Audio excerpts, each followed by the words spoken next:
We're going to be talking about Boys to Men today, not the 90s R&B group. However, this past week, I was reliving the 90s quite a bit. I went down to my hometown, Fort Meade, twice. Once for a doctor's appointment, and I was waiting on something, so I went over to the museum and just looked in the museum and saw some old things and my pictures of my grandfather on the wall and just reminiscing. They have yearbooks going all the way back, and the ones from when I was in high school were there. Found out they were doing a history talk the next day. Turned around and went right back the next day to the same museum to hear a history talk, and I was just reliving my days from the 90s. It was my kind of heyday back then. But I played a lot of basketball. And I could jump pretty high for someone who's 5'8". Now, I was 70 pounds ago, and I was a lot stronger, but I had an impressive vertical leap. I had a 35-inch vertical, if you know what that is. That's significant for someone who's only 5'8". I could touch the rim of a 10-foot goal. And I was trying to be able to dunk a basketball. I was working towards it. I was getting it. I would go in the gym and do leg presses. I would do box jumps. I would do everything that I could so that I would finally be able to get beyond just being able to touch the rim and get the ball over it. At best I could do was just getting my fingers on it until the summer of 1994. This is what happened. Yes, on camera. That was really me dunking a basketball in the summer of 1994. I was finally able, and what you couldn't hear, the sound faded out. My buddy who was recording it said, "Yeah, we got it on camera, finally." Because I had been trying, and it wasn't happening. So I got a little bolder after that and started doing it more and more. And then I went to camp that summer where we're sending kids that we send every summer. And actually, they got a picture of it taking place there. And here's that. That is me dunking the basketball in Waimama. Now, here's something just for fun. I still have that jersey, and I still have those shoes. I was going to wear those shoes today, but I'm like, yeah, they're a bit old. I don't want people on the front row, they're 30 years old. But anyway, I was able to dunk. Well, what changed between that summer when I was able to finally dunk the basketball? Was it my hard work?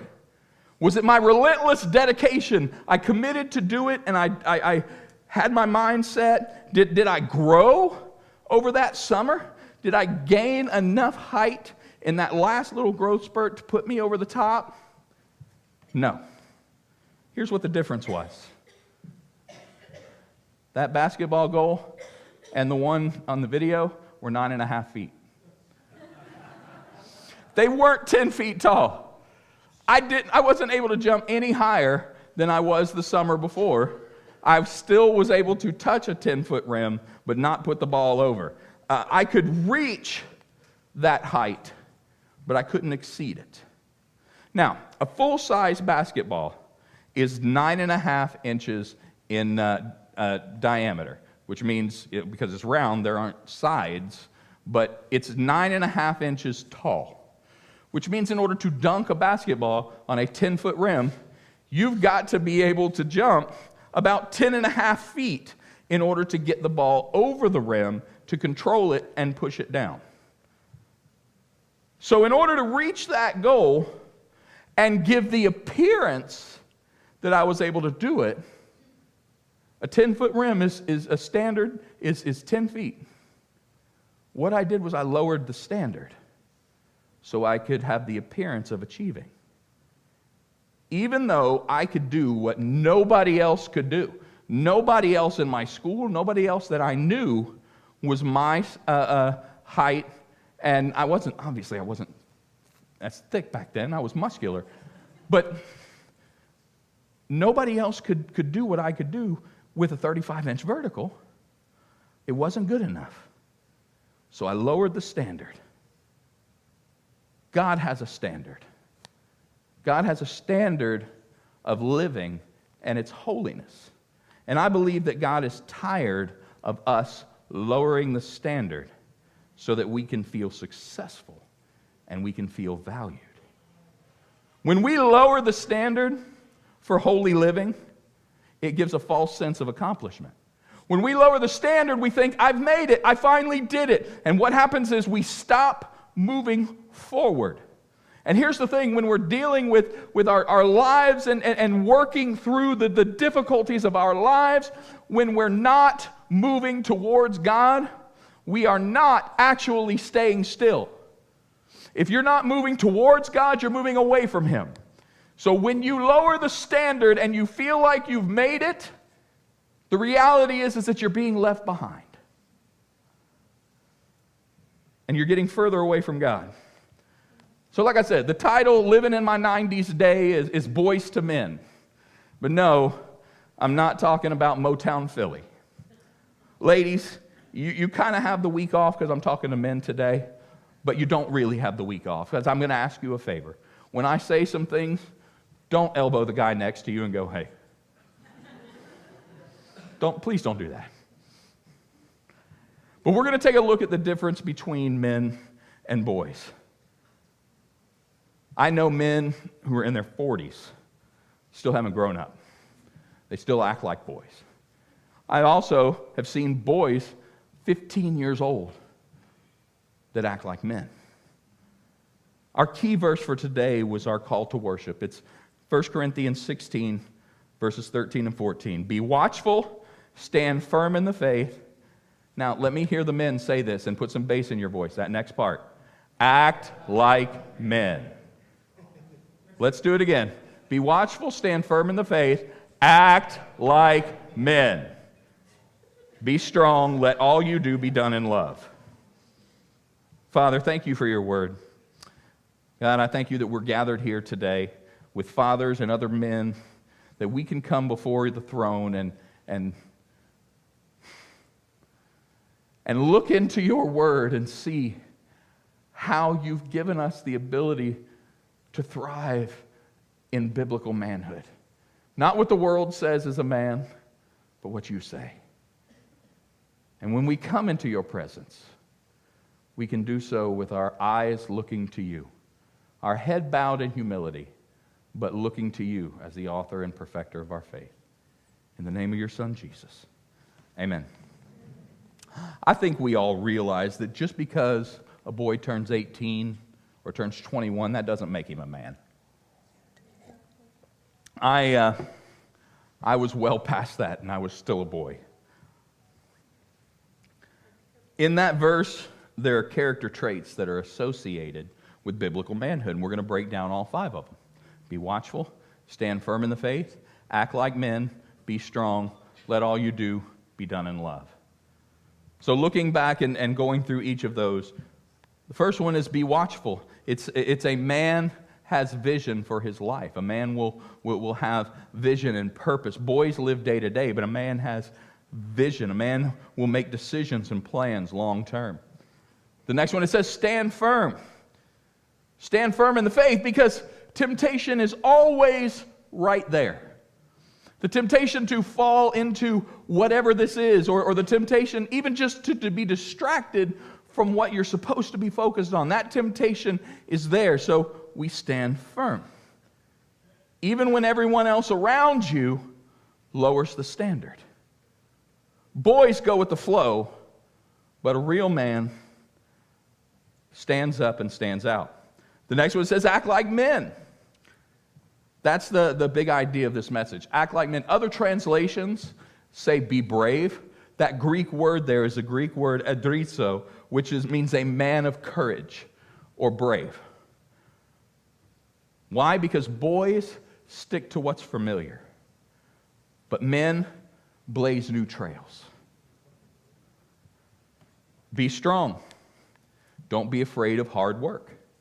Boys waste time streaming videos, playing video games. Men value hard work and effort. Now, I hear some of you, oh, he's preaching against video games. No. I stream videos and I play games too. But the difference is how much time you spend doing it. And then the one in verse 14 says, let all you do be done in love. That one's about others. Serving others, protecting others. Men are protectors. Boys are predators. A man is willing to lay down his life for others, while a boy will treat others as if they are only in existence to meet his needs. So let's go back to that verse. It's still up there. Let's go back and say it again. I want us to say the whole thing together. But when we get to the act like men, I want to hear the bass in your voice. So here we go. Be watchful. Stand firm in the faith. Act like men. Be strong. Let all you do be done in love. So for the rest of our time, we're going to go back through those and we're going to unpack each one. All but that last one. I'm actually going to push that one into next week, and we're going to compare protectors and predators next week. But we're going to look all the way back in Genesis to see an example of biblical manhood. Now, for those who grew up in church, and really people who didn't grow up in church, they still know somewhat about the story of Noah and the ark and the great flood. The world was filled with evil. God decided to destroy the earth by flood and start all over again with Noah, one man and his family. Why Noah? Genesis chapter 6, we see, verse 9. Noah was a righteous man, blameless in his generation. Noah walked with God. 3 things that took place out there. That Noah was blameless, righteous, and he walked with God. He wasn't perfect. In fact, we'll see things later on in his life. We're not going to get into them. But if you read on in the book of Genesis about Noah, you see some of the mistakes that he made. But God chose Noah in this moment because he was righteous, blameless, and he walked with God. And so God told him what was about to happen in verse 13. It says, God said to Noah, I have determined to make an end of all flesh, for the earth is filled with violence through them. Behold, I will destroy them with the earth. God gave Noah a purpose. God gave Noah vision of what was to come. And that brings us to the first part of biblical manhood. The number one thing is that Noah was watchful. He was watchful. Men have a godly vision. Boys live day to day. Men get up in the morning with purpose and vision. They have a direction for how they approach the day. Boys will look for what's easiest. Boys will fly by the seat of their pants. I'm just going to wing it. What do you got going on today? We'll see. Understand, I was a boy long after I should have been a man, and even today I'm tempted to return to the patterns of being a boy. But men understand that God has a grand plan, and they want to be right in the middle of what He's doing. Be watchful. Keep your eyes on what's going on God, because He's the one. Boys may acknowledge a plan, but they're pretty much just along for the ride. Here's the thing, don't be intimidated by purpose and vision. When you hear words like that, it's like, man, this is bigger than me. I understand, not everyone is called to invent technology that will change human history. Not everyone is called to be that. Not everyone is called to find a cure for a disease. But we are all called to fulfill a purpose in Christ. Being watchful means having a vision that goes beyond yourself. Being watchful means I'm seeing what's going on, and it's not just me, but it's involving others. Maybe in your life, God has a vision to break the family cycle of alcoholism that you grew up in. Maybe it's divorce. Your parents were divorced and that's all you've known, and maybe you've even experienced it yourself. But for you, God is saying, that's not you anymore. And you're going to break that cycle so that your kids see what a healthy marriage looks like. Maybe it's to be the first person in your family to graduate from college. That wasn't even me in my house. I was the first one that was supposed to graduate from college, but I flunked out. My sister went to college and graduated. I'm super proud of her. I had to go back and finish, and then I got my master's, so take that, sister. No, I'm kidding. No. She's way smarter than me. But a man will ask himself this question: is my life serving me, or is my life serving God and others? Back to Genesis 6. The Lord saw the wickedness, verse 5. The Lord saw that the wickedness of man was great in the earth, and that every intention of the thoughts of his heart was only evil continually.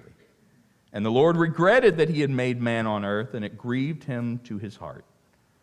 So the Lord said, I will blot out man whom I have created from the face of the land, man and animals and creeping things of and birds of the heavens, for I am sorry that I've made them. And here's God is creator. All of it was because of his spoken word. So he absolutely can destroy it and start all over. But that next verse, verse 8, Noah found favor in the eyes of the Lord. In the midst of wickedness, in a world where everyone else's heart was filled with evil, and the Bible says there, it says, continually. Their thoughts of their heart were continually towards evil. Noah found favor in God's eyes, which leads to the second trait of biblical manhood. Noah stood fast in the faith. Men stand out. Boys follow the crowd. Noah stood fast in the faith. See, there's temptation everywhere. There had to be. If everyone else in the world is wicked, then all he sees is temptation. But he stood out. His life looked different than everybody else's, and we see throughout the Bible how God chooses the ones who have set themselves apart. I go back and reference again the series that I did on Daniel that was about sanctification. Sanctification meaning being set apart. Daniel was able to thrive in Babylon. He was able to do many miracles and see signs and wonders and experience being in the den of lions with the Lion of Judah. Because he set himself apart, he stood out and was different. All God needed was one man. And Noah found favor. In fact, I believe that God waited until there was only Noah left in order to flood the earth. He knew how the moral decline was progressing, and he got to the point where Noah was the only one left, and he stood out as one who pleased God, not people. This leads to a question. I'm going to ask you a couple questions today, and they're not easy questions. They're rhetorical. I don't want you raising your hands or giving answers. But this goes back to me dunking on that 9.5-foot rim. Is there a standard that you've lowered to lessen criticism? Have you lowered the standard so that you're oh, well, I've met that. I've hit that goal. Men stand out. Boys go with the crowd. Again, be watchful. That was the first one. Stand firm in the faith. That was the second one. The third aspect of biblical manhood from that passage in 1 Corinthians is that Noah was brave. It's be brave. Men blaze new trails. Boys stay at home. That passage, it says act like men, and I told you the Greek translation of the word meaning having courage or being brave. That means going a path that you've never gone before. Men blaze new trails. Boys stay at home. And I don't mean they literally stay at home. I mean that boys stick to what's familiar. But we're being called out of boys to becoming men. Looking at Noah, he had never built a ship that big before. In fact, nobody had. No one on earth had ever built a ship like that before. But Noah was a man of faith. He's mentioned in Hebrews 11. Hebrews 11 is called the Faith Hall of Fame. In that chapter, there are a number of people throughout the Bible that are listed as having great faith. Noah is one of them. In verse 7 of Hebrews 11, it says, by faith, Noah, being warned by God concerning events as yet unseen. Events as yet unseen. That means he had to have faith to start building. In reverent fear, constructed the ark for saving of his household. By this he condemned the world and became an heir of the righteousness that comes by faith. Noah was a man of faith. Noah was brave. Faith is acting like God is telling you the truth before you see the results. The biblical definition from Scripture, faith is the substance of things hoped for, the evidence of things unseen. So faith is God said it, and so I am going to live my life as if God is telling the truth before I see the results. Because you can remove as if from that statement. God can't do anything other than tell the truth. If it comes from the mouth of God, it's truth. Because He is truth. Jesus said, I am the way, the truth, and the life. Nobody comes to the Father but through me. Here's another question, and this one's even harder than the last one. If God was going to start all over again, would He choose you? It's hypothetical. God promised that He would never destroy the earth by flood again. So that story we see in Noah, in Genesis of Noah, He's not going to do that. But hypothetically, if He were to, would He choose you? Are you walking close enough to God that He would choose you and start all over? Here's why Noah. Noah was righteous. He was blameless. And he followed the Lord. Noah was walking close enough to God that God shared His plan with him. He could hear the voice of the Lord. Back in Genesis chapter 6, verse 14, make yourself an ark of gopher wood. Make rooms in the ark and cover it inside and out with pitch. So He's telling him right here, hey Noah, I got a plan for you. Here's what I want you to do. I want you to build this ark. And then over the next few verses, he gives specific instructions on how big to build the ark. It's going to be so many cubits by so many cubits. And it's really, actually, the dimensions are mathematically perfect. It was 450 feet long. The ratio is 6-to-1. So it is 6 times longer than it is wide. Now, if you were to measure the biggest oil tankers in the sea right now, their ratio, 6-to-1. There had never been a ship, but God spoke to Noah. God spoke to Noah, giving him these very precise measurements of a 6-to-1 ratio for the boat to be big enough for His intended purposes. Here's a picture for how big it was in reference. This is at the Ark Encounter in Kentucky. I know some of you have been there. I have not been there yet, but that is built on the biblical measurements of cubits. There's some dispute on what a cubit actually is. The Ark Encounter went with the larger of the measurements, but regardless, you can see the scale of the size of a human next to this massive, massive ship. He didn't have a chainsaw. He just would have had an axe. Just an axe cutting down trees. He didn't have a semi, a big hauler, so he would have had to move those logs one at a time. The Bible doesn't say that he had a work crew, so likely would have only been him and his sons. That's a lot of work. which leads to the next point. Be watchful, stand firm in the faith, act like men, be brave. And the fourth one, Noah was strong. See, men value hard work. Boys waste time. Noah worked, again, there's some dispute because it doesn't say exactly how many years in the text, but it's anywhere between 75 and 120 years. So I'll just split the difference there and say it was about 100 years that it took him to build the ark. A century. He worked for a century on the purpose God gave him. 100 years. And yet you get discouraged when God hasn't answered your prayer after praying for a week. I can imagine Noah swinging that axe for decades.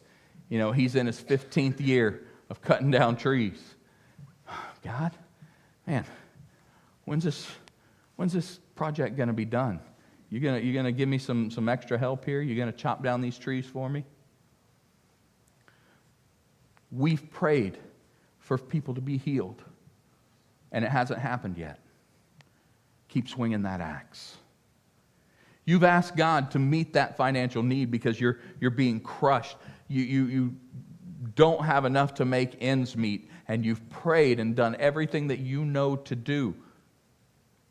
You stand and you swing that axe. Keep swinging that axe. Boys quit when they don't get instant results.